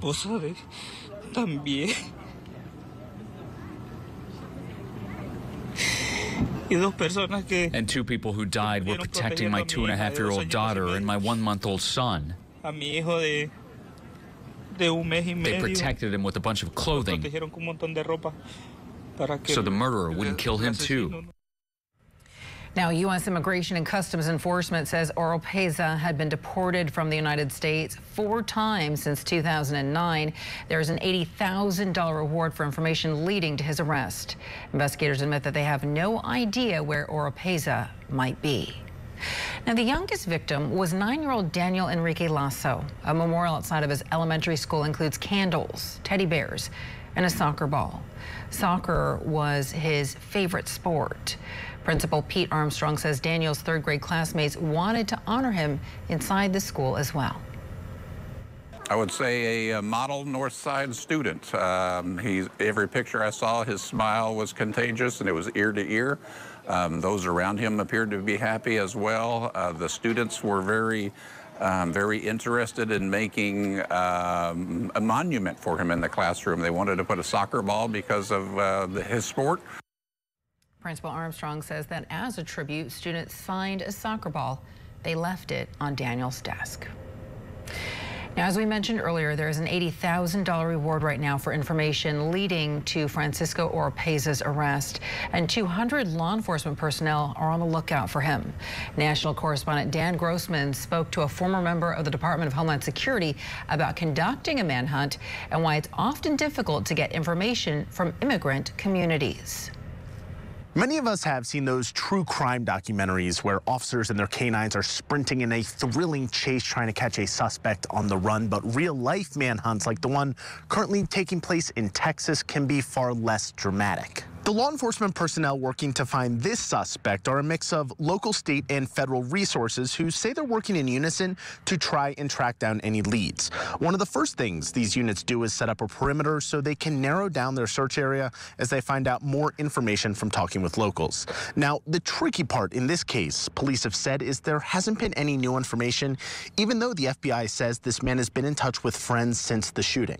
We spoke to Roy Smith, who tracked down immigrants who were in the country illegally for nearly a decade, and he says many times he'd encounter people who wouldn't talk to law enforcement unless they were from the same ethnic background. You may feel that they are going to change your words, they're going to misinterpret what you're trying to say, and they may use it against you for whatever means that they have. So you'll feel more comfortable talking with someone from your own ethnic background because they have a better idea of understanding you, your struggles, and what you're going through and what you're trying to accomplish.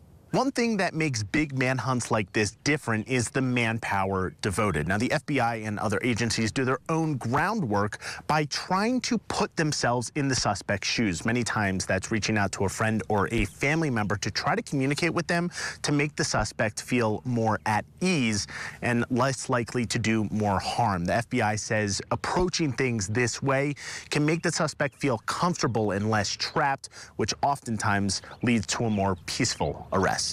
Dan Grossman, Scripps News, Denver.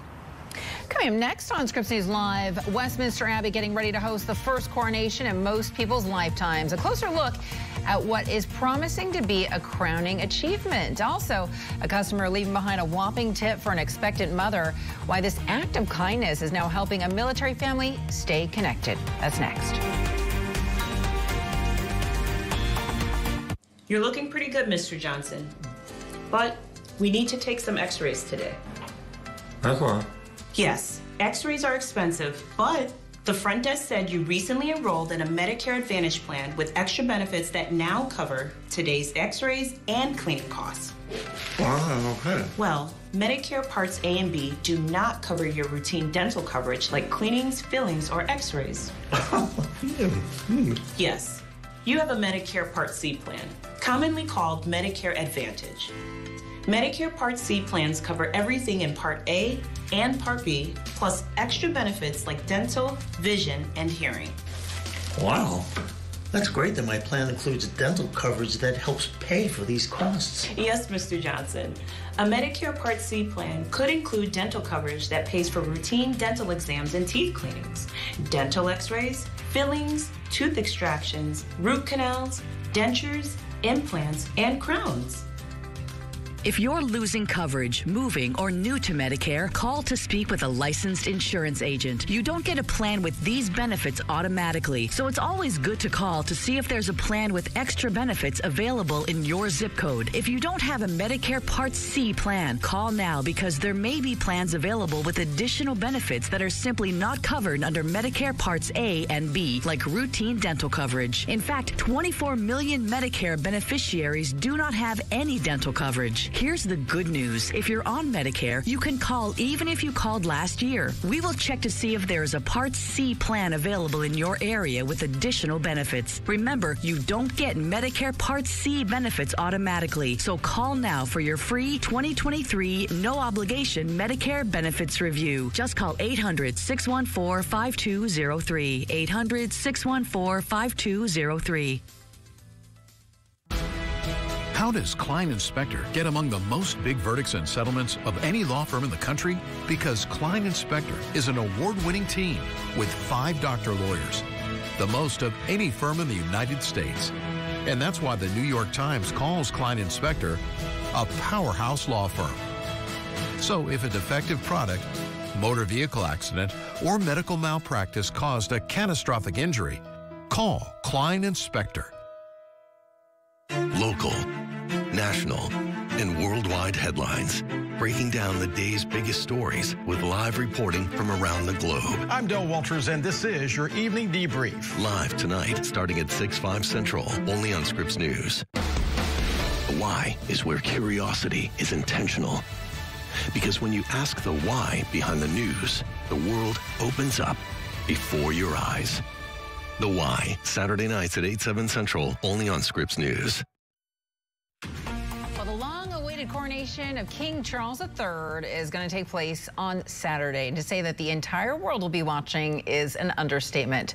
Charles followed the tradition of waiting several months since the passing of the previous monarch. Scripps News London correspondent Laura Macon-Isherwood joins us now live. And Laura, the world hasn't seen a coronation in Great Britain since June of 1953. It was when King Charles's mother Elizabeth II was officially crowned. So give us the latest. How are those in London preparing right now?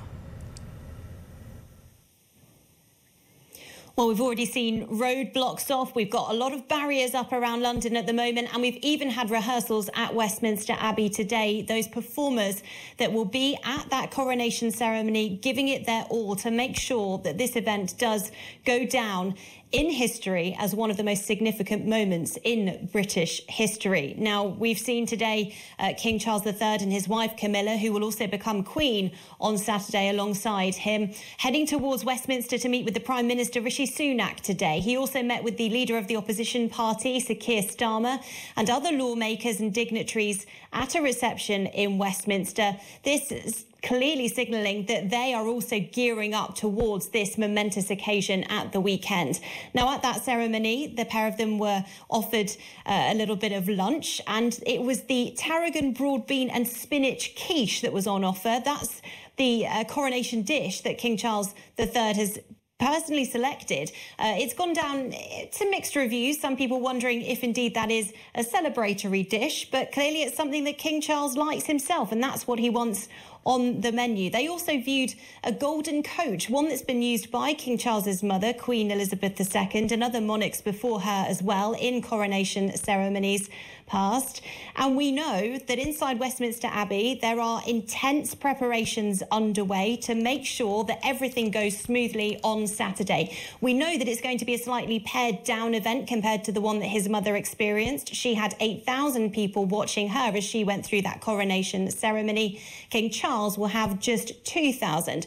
And we understand that that is a decision that King Charles III is looking to push through the entirety of these events. He says that he wants things to be slimmed down slightly, perhaps a reflection of the cost of living crisis that people in the UK are going through at the moment, and also a decision to kind of reflect the relationship that people now have with the monarchy. It is a very different one to the one that his mother, the Queen, experienced.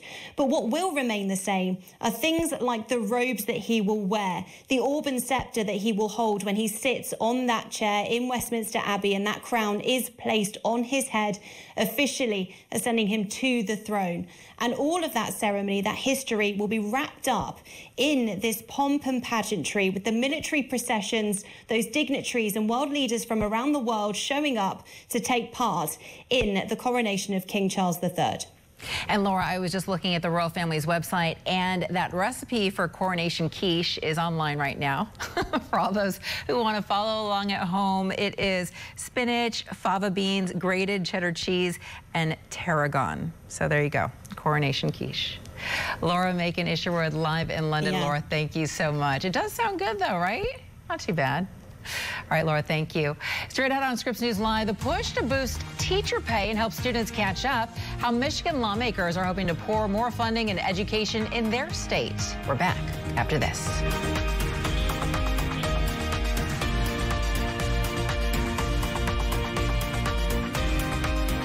This is an important message for anyone and everyone on or eligible for Medicare. If Medicare is important to you, then you need to hear this message because Medicare benefits matter to millions of Americans. Did you know Medicare has different parts, including Medicare Part A and Part B, often called Original Medicare? And then there's Medicare Part C, representing Medicare Advantage plans, and Part D for prescription drug coverage. Call 800-912-2786 now for your free Medicare coverage checkup. We can look up your plan and see if you're missing out on a plan with extra benefits or if your income qualifies you to reduce costs on your prescription medications. Did you know there are different enrollment periods, like the Medicare annual enrollment period, when beneficiaries can enroll in or change coverage? But there are also certain conditions or qualifications that may allow you to qualify for a special enrollment period any time of the year. So call the number on your screen now for your free Medicare coverage checkup. This is a free service that you can call at absolutely no cost to you. I'm on Medicare. I called to see if my income qualified for lower prescription medication costs. The friendly agent was very knowledgeable, and I found out I qualified for a special enrollment period, so I'm so glad I called. We can look up your plan and see if you are missing out on a plan with extra benefits. We can also check to see if your income qualifies you to reduce the cost of your prescription medications. And we can even tell you if you qualify for a special enrollment period. It's your free Medicare coverage checkup at absolutely no cost to you. Just call 800-912-2786 and you can speak with a licensed agent who can check up on your plan and answer your questions. The Medicare Benefits and Questions line is open, and anyone on or eligible for Medicare can call. The call and Medicare coverage checkup is free with no obligation. Call now. We love talking to people with Medicare, and the call is free. Just call 800-912-2786. 800-912-2786. Attention all business owners. If you had W-2 employees during the COVID-19 pandemic, you may be entitled to up to $26,000 per employee with the Employee Retention Tax Credit. The deadline to file your claims is approaching. Call now to see if your business qualifies. This approved payroll tax refund program from the U.S. Treasury Department is set up to reward business owners who kept employees on payroll during the pandemic. There is no upfront cost to see if your company is eligible. Plus, if you don't receive a refund, you pay nothing. You want a trusted partner who understands the IRS guidelines. ERC advisors are standing by to help your business claim your COVID refund. You may be entitled to up to $26,000 per employee. This quick and easy call can get your business the money it deserves. Don't miss the deadline to file your claims. Just call 800-259-3916. That's 800-259-3916. Make your gift personal this Mother's Day with custom glass prints show love. Images are printed directly on glass in brilliant color and clarity. Turn your memories with Mom into remarkably different prints. Go to tryfracture.com and get 30% off orders over $50. Sure, you'll teach her to drive a car. Then use Greenlight and teach her to save up for her own car. Mowing lawns and getting paid. Navigate the world of earning, saving, and investing together. Invest in your best investment. Greenlight. Hey there, welcome back to Scripps News Live. It is now 33 minutes after the hour. I'm Veronica De La Cruz. Great to see you on this Tuesday. Time now to get you caught up in the day's top stories. An Oklahoma woman says her daughter and 3 teenage grandchildren were found dead in Henrietta, Oklahoma. We are now awaiting confirmation that 2 other victims are the 14 and 15-year-old girls who were the subject of an Amber Alert that took place yesterday. And that's who investigators were looking for when they discovered those bodies. The Amber Alert said the girls were seen with the registered sex offenders. One of the bodies is believed to be his, and he was married to one of the female victims. Despite an $80,000 reward, a man wanted for killing 5 of his neighbors in Texas is on the run right now. Wilson Garcia, a shooting survivor, said that his family asked Francisco Oropeza to stop shooting in his yard late Friday. Garcia explained that Oropeza came to his home, killed his wife and 4 others. Immigration officials say that Oropeza had been deported from the United States 4 times since 2009. Well, all eyes are on the Fed right now as the Federal Reserve opens a 2-day meeting to determine whether to raise interest rates yet again to tame inflation. National correspondent Joe St. George explains how high this increase might be and when the Fed might stop raising rates. Here we go again. Another interest rate hike is expected by the Federal Reserve. They begin their 2-day meeting on Tuesday with an official announcement slated for Wednesday afternoon. The expectation is the hike will be 1/4 percentage point, or 25 basis points, as many economists like to say. This hike would be the 10th in a row by the Federal Reserve. All these interest rate hikes impacting 30-year mortgages especially. You can see where things were a year ago compared to today. 30-year mortgages not as high, though, as where they were last fall. You have also felt these interest rate hikes with credit card bills, as well as financing a newer used car purchase. Interest rates, remember, have been raised by the Fed in order to combat inflation, and to some degree it's working. The Federal Reserve has a goal of inflation of about 2% or so year over year. The last big economic report that they use as a gauge had it anywhere between 4 and 5%. Interest rates do not come without consequences, however. The failure of recent banks, including First Republic Bank, is partially blamed on higher interest rates. It's very possible that this is the final interest rate hike by the Fed for a while, although we will have to wait and hear officially from Federal Reserve Chairman Jerome Powell on that Wednesday afternoon. Higher interest rates not the only economic story in Washington. On Monday, Secretary of the Treasury Janet Yellen rattled many economists when she said the country could default on our financial obligations as early as June 1st unless Congress raises the debt ceiling. Democrats and Republicans remain philosophically divided on what to do. Conservatives want substantial spending cuts in exchange for raising the debt limit. Democrats want a clean debt limit increase. President Biden has summoned congressional leaders to really jumpstart negotiations for a meeting at the White House next Tuesday. Joe St. George, Scripps News, Washington. Changes to some mortgage fees this month are aimed to make home ownership more affordable. This applies to fees and mortgages backed by Freddie Mac and Fannie Mae. Fees should drop for people with lower credit scores and then rise for people with higher credit scores. And it doesn't mean that folks with lower scores are going to pay less than those with higher scores. It just means that they are going to be facing a reduced penalty. Across the country, teacher pay is not keeping up with inflation. It's all according to the National Education Association. Now, the data is something more school districts are considering as they fight to keep teachers in the classroom. Simon Shakett with Scripps News Detroit takes a closer look at a Michigan proposal to spend billions of dollars on education. Inside Michigan schools, there's a challenge to keep up with demand for teachers and improve access to programs, something state lawmakers now hope to tackle. Undercurve up. It's one of the most difficult jobs you can have. We've been so underfunded for so long. A fierce advocate for teachers, both in Detroit and across the state. Jason Posey with the Detroit Federation of Teachers sees strong need for more educators and funding for programs. We have not had the opportunity to provide our students with everything they need. No teacher should have to take on considerable debt to help support our students. A recent vote in Lansing in a Senate pre-K through 12 appropriations subcommittee, passing 5-2 for an historic $20 billion education plan. It would include support for a statewide minimum salary for teachers of $50,000, free school breakfast and lunches regardless of home income, $250 a month for teachers to receive reimbursement on their school loans, and more access to pre-K education statewide. Lawmakers on both sides weighing in. I think it's important that every teacher in Michigan makes at least $50,000. When we have people who have put time, effort, and money into a bachelor's degree or more. We had strong emphasis on career and technical education, $15 million for equipment upgrades, $10 million to recruit CTE teachers, and built on the school incentives as well. Also in the package, a 6% increase in per pupil funding to $9,700, something Jason believes will help support kids and provide a better overall environment for teachers to succeed. This is an over $20 billion school budget. We've also seen our revenues go up, and it's important that we keep on this trajectory because we still have gaps that we need to fill. We left $2.4 billion on the balance sheet to make sure that we are prepared for a rainy day, especially with the economic climate that we're in. Today's vote also being viewed by some as the latest step in addressing teacher shortages in Michigan. We represent over about 4,500 folks. That's just teachers. Then we have support staff, which are another maybe 1,000. The fact that teachers make so much less than some folks in private sector, the ability to alleviate some of that stress financially, personally, would just mean a lot.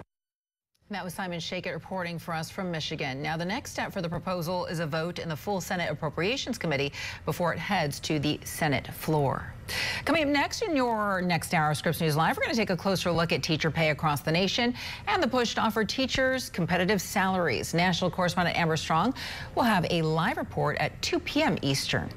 So going to college has become increasingly more expensive. On average, a four-year degree at a private university averages around $37,000 a year. It's all according to the Department of Education.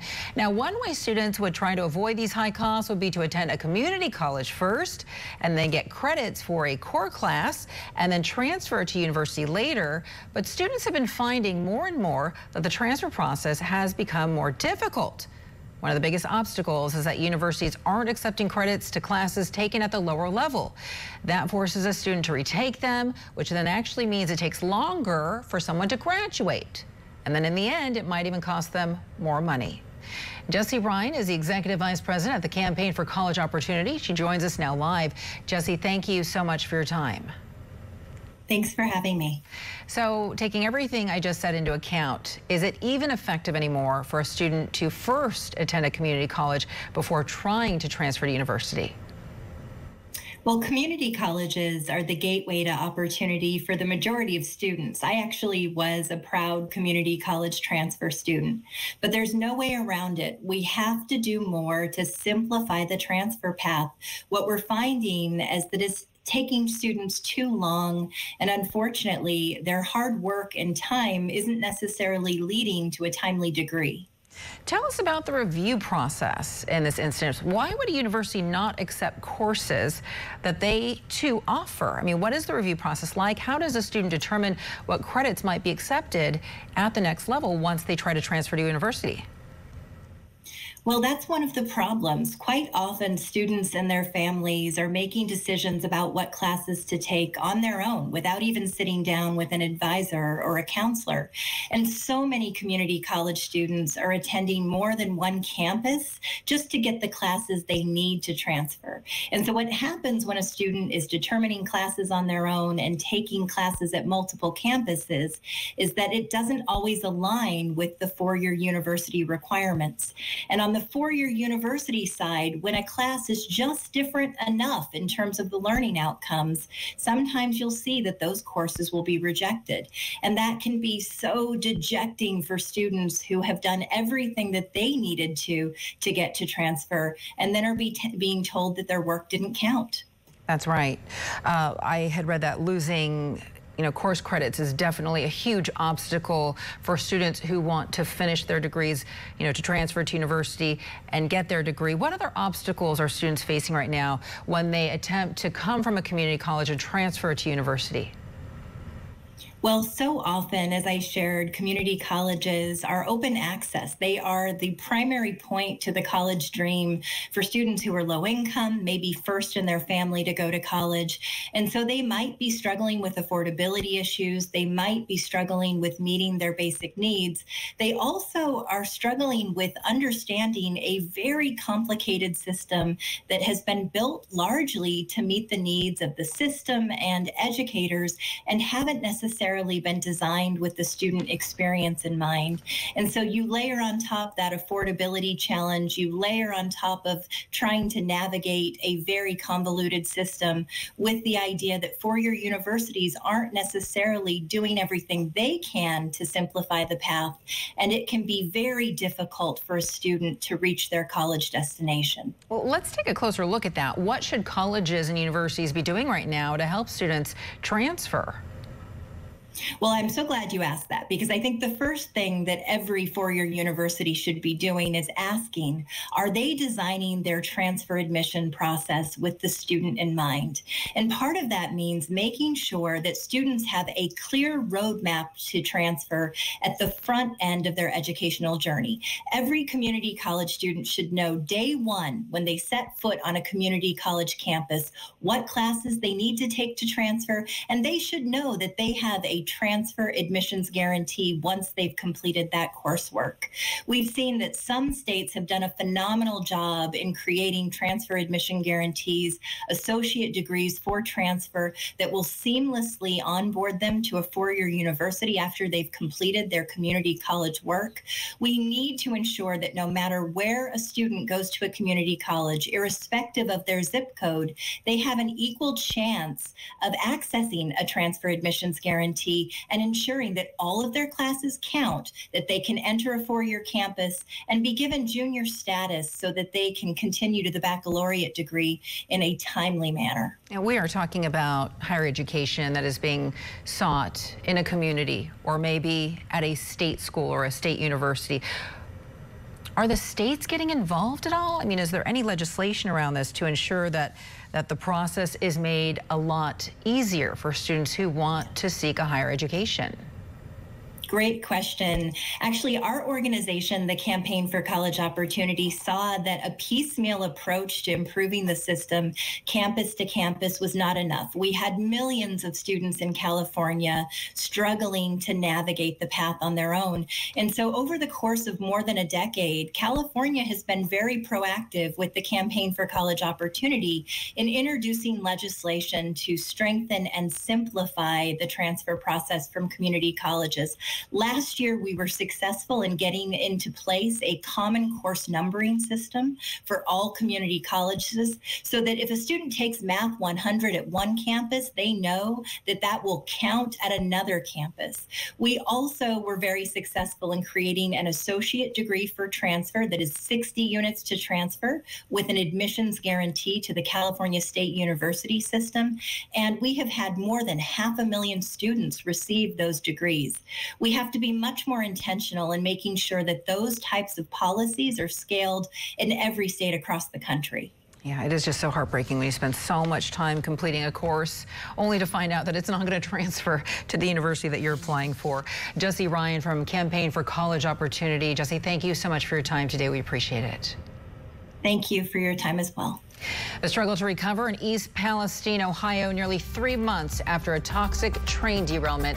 Coming up next on Scripps News Live, hear from people who say that they lost everything, including good health.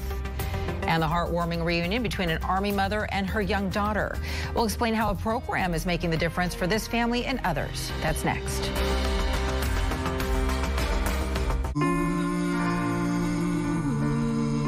The promise of America is freedom, equality. But right now, those pillars of our democracy are fragile, and our rights are under attack. Reproductive rights, voting rights, the right to make your own choices and have your voice heard. We must act now to restore and protect these freedoms for us and for the future, and we can't do it without you. We are the American Civil Liberties Union. Will you join us? Call or go online to myaclu.org to become a Guardian of Liberty today. Your gift of just $19 a month, only 63 cents a day, will help ensure that together we can continue to fight for free speech, liberty, and justice. Your support is more urgently needed than ever. Reproductive rights are on the line, and we are looking at going backwards. We have got to be here, and we've got to be strong to protect those rights. So please join the ACLU now. Call or go to myaclu.org and become an ACLU Guardian of Liberty for just $19 a month. When you use your credit card, you'll receive this special We the People t-shirt, member card, magazine, and more to show you're part of a movement to protect the rights of all people. For over 100 years, the ACLU has fought for everyone to have a voice and equal justice. And we will never stop. Because we the people means all of us. So please call or go online to myaclu.org to become a Guardian of Liberty today. When Lila was ready to sell her ring, she sent it to Worthy, where they took care of everything and auctioned it on her terms. Then, Worthy sent Lila her money. Get what you're worth at worthy.com. At Rue La La, feel like $1 million without paying the price. Seize the deals on top names before they're gone. Get in to never miss out. Shop RueLaLa.com today. We need a small business loan fast. I got this. Loan cannon! There's a better way to get a fast small business loan. Go to OnDeck.com, and if approved, get your funds as soon as the same day. Your loan is on deck. Join renowned journalists and filmmakers. Oh my God. For news stories every week. What else do we have to do? Scripps News Showcase. Sunday nights at 9/8 Central on Scripps News. It has now been 3 months since the East Palestine, Ohio train derailment, and it's still causing problems for people in that community. They're telling Tara Morgan of Scripps News Cleveland that they're now demanding answers. Eric Koza is living scared on East Martin Street. Well, we just bought our house approximately 7 months ago, 6 months ago. Regrets? Oh, yes. He says this is his urine test result for vinyl chloride metabolite from last month. So was that shocking to you at all? Yes, this is very shocking because I never thought 2 months out, maybe when we came back for a little while, but to see this 2 months out, almost 3 months out, it's very shocking. Shelby Walker lives on East Taggart. The toxic train derailment February 3rd happened in her backyard. My urine test came back with vinyl chloride and benzenes, and my husband's came back with vinyl chloride. What's going through her mind? Her family. One, we don't know anything. We're not getting any answers. We don't know what to deal with. We don't know what we're going to have to deal with. Before the test, Walker says she had symptoms like headaches, shortness of breath, and fatigue. I'm just brokenhearted. Like, I've lost everything. I've lost my home. I've lost my family. They're spread out everywhere. I'm losing my health. Rick Chai is a chiropractor just across the state line in Darlington, Pennsylvania, and treats patients from East Palestine. He says in his scope of practice, he can order lab work. I think at this point we've written anywhere from, this is off the top of my head, 35 to 40, maybe a little bit more prescriptions. And many of those are still out. Chai has lived in East Palestine for 30 years. He says his urine test was negative, but believes testing should be done regularly. We already have people turning positive for vinyl chloride in their body. Why not test? Why not bring the CDC in and just test us? News 5 reached out to the new permanent East Palestine Health Clinic with questions about blood and urine tests for vinyl chloride and what a dangerous level would be. I was told no comment. The Ohio Department of Health says people who are concerned should talk to a doctor about next steps. That lab testing, if determined appropriate, is available at the clinic. And according to the CDC, blood or urine tests would need to happen shortly after exposure and may not be reliable. That volatile organic compounds only remain in the body for a limited number of hours, not days. I always have to refer out. So I'll refer them to their medical doctor, and then their medical doctor really doesn't know what to do. The only thing that we've been told by our doctors is that they're going to keep monitoring us. Koza says his urine test cost about $1,000. And I'm going to do it as many times until they tell me no. Now to Utah, Good Samaritan's generous tip has spearheaded others to give back in a big way. And it all started with a pregnant waitress opening up to a random customer about her challenges.